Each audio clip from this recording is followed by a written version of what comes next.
Welcome back, everyone. So, pretty interesting artist, right? This is definitely not everybody's cup of tea. Catalan makes what I would perhaps term postmodern art. This is the art of ideas. So we're definitely not talking traditional form. We're not even talking traditional painting or sculpture or movie making or anything like that. It's a type of art that is all about making some kind of point or highlighting some concept or questioning some idea, within society. So the most famous part of it was this banana taped to a wall. And he's displayed this before. Was it New York, I think? I think so, yeah. And famously, another artist came along and during the exhibition ate the banana and therefore created another performance artwork called Hungry Artist. And I think maybe they were collaborating, like he knew he was going to do it, and it was in agreement. But then it happened again when he brought his exhibition here to Seoul. A student took the initiative and took the banana and ate it and then sellotaped the skin back onto the wall and created a sensation. Journalists were, oh, the student ate the artwork. Oh. But I do kind of think that might be the point. It's the temptation, it's right there. It's a piece of food. Mm-hmm. We normally eat food. Why can't you just eat it? It can't stay there forever. It's going to rot away and it's perishable. So I think that might be the point. So I'm sure actually the artist was pretty happy that somebody ate the banana. I think that was probably a good idea.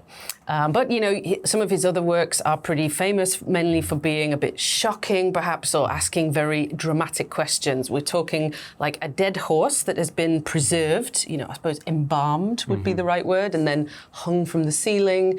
He's got a little squirrel that looks like he's just committed suicide, which is kind of cute yet tragic. And probably the most disturbing one for me was the silhouette of the Twin Towers with a plane crashing into them. That was a moment of deep reflection and consideration and highly emotive image.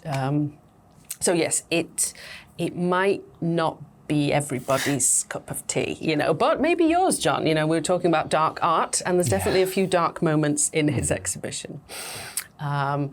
It's the kind of thing you'll either love it or hate it, I think, which is most postmodern art, in my opinion. Yeah, people love it, I love it. Lots of people are like, oh, this is awful. Oh, one more key feature. This particular artist, Catalan, is not a trained artist. Unlike most of the, the big names in contemporary art, he hasn't studied at one of the big schools, got an art degree or master's degree or PhD. He's self-taught. Which I suppose does make him stand out from the crowd of the current big names. What makes a person an artist? Does it require formal training? So I thought about this question a while because I was like, my first reaction was like, well, how do you define, are you talking about professional people who earn money? Are you talking about, the amateur? Are you talking about the everyday? And then I realized it's all just one category. No, you don't need any training. All you need is to do it. And then some people gather a following and they can earn money from that art. Some people do it for the enjoyment. Some people do it to de-stress. That's what I do. And it is just a part of what they want to do. Like a lot of famous filmmakers didn't actually go to film school or anything at first, or at all sometimes. They just wanted to make film and they did it. Script writers, writers, painters, all these people, sometimes they just did it because they wanted to. And a lot of the famous people in the past that made more traditional, like visual arts, just did it. They didn't have training, they just did it. Maybe they had a maestro or whatever, but they just wanted to. So yeah, no training needed, just the heart to do it. And if you do want to make money from it, then well, that's a different story. Yes, then you have to hope other people like it enough to buy it. Yeah. What makes a person an artist? The act of making art. I like that answer. Yeah. A great answer. I agree, John. Yes. Would you consider yourself an artist under that term then? Kind of, yes. I think what I'm making is art. It's certainly a creative expression. Yes. Artist does sound a bit highbrow for what I do, but yes, let's go with it. I'm an artist. I create for fun.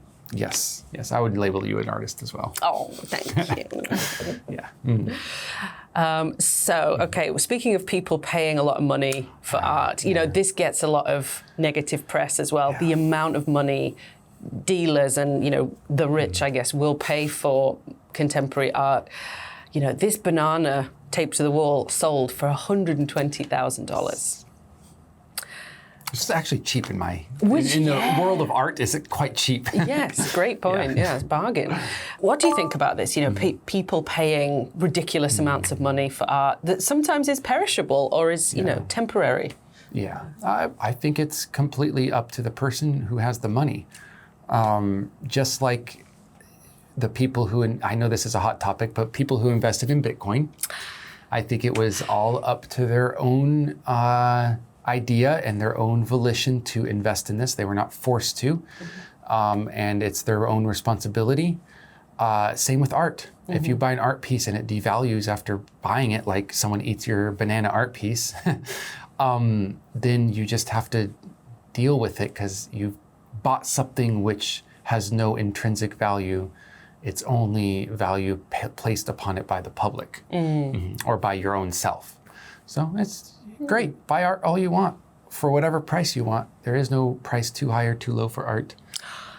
Actually, I just thought, I saw a video clip on YouTube. Someone had bought a white truffle for something like ridiculous, like a few $1,000s for this truffle because it was very rare and it tastes great. And he's like a top chef, so he showed how to prepare this $3,000 truffle. And then I thought, well, yeah, eventually you're just going to eat it all and then it'll be gone and you spent thousands of dollars on that. But if it made you happy for that short amount of time, perfect. Enjoy. Some expensive toilet trips.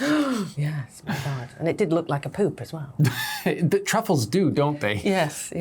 And I don't know why they call them white truffles either. I guess they're whiter than other truffles. But relatively white. Yeah. Yeah. And before, when I was saying art, I was talking more about traditional art. Obviously, things like filmmaking, there are some actual values added to people's jobs, you know, cameramen or script writers. There's ways to value your work. But as for more expressionist art, that has a little bit more fungible values. Yeah. Flexible values. I don't know if you want to translate the word fungible, so... We'll leave that to you. Do you want to look it up or not? Exactly. Okay, speaking of great vocabulary, let's have a look in our vocabulary box. Find out which ones you know, which ones you're comfortable with, and hopefully use some in your everyday English conversation. We'll see you in the next article. Bye-bye. Meteorite. Meteorite. Intervene. Intervene. Purportedly. Purportedly. Irreverent. Irreverent.